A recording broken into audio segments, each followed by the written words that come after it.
اهلا وسهلا بيكم في حلقه جديده من حلقات سلسله ما لا يسع المهندس جهله. اليوم احنا بنتكلم في اكسبريشن ياما قلناه من صغرنا، حتى من ايام الهاي سكول وانت صغير كنت دايما تقول كلمه فورس، كلمه تورك، كلمه مومنت. طبعا قبل ما ابدا فيهم انا عاوز اقول لك ان كل الكميات القياسيه في الهندسه احنا بنقيسها لا اما سكيلر لا اما فيكتور. يعني ايه؟ يعني الرقم بس كافي للوصف. يعني درجه الحراره 30 خلاص مش محتاج اتجاه. لما اجي اتكلم عن الوزن ده محتاج اتجاه لاسفل.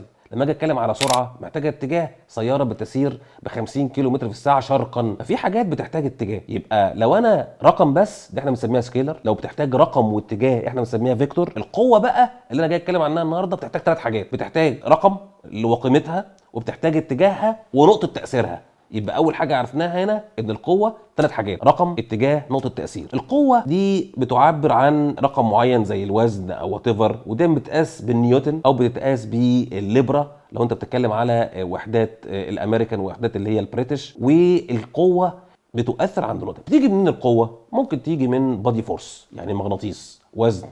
ممكن تيجي من ديستريبيوتد لود يعني حمل على كاميرا. ممكن تيجي من كونسنتريتد لود يعني حاجه مركزه زي مثلا قوه حد واقف على حاجه.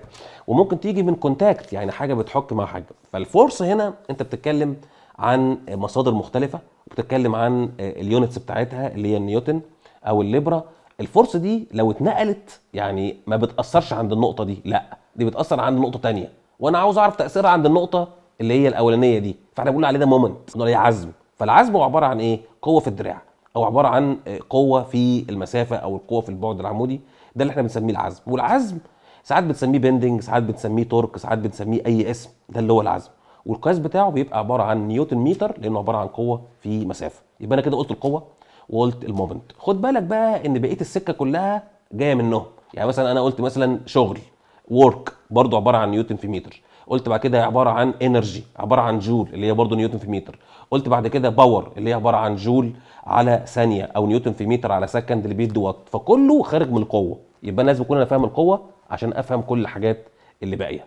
لو في الفيديو دوت عرفت ايه الفرق بين القوه وبين التورك وبين المومنت وبين الحاجات اللي احنا قلناها، اعمل لنا لايك واعمل لنا شير، واكتب لنا في الكومنت لو انت عندك فكره حلقه جديده.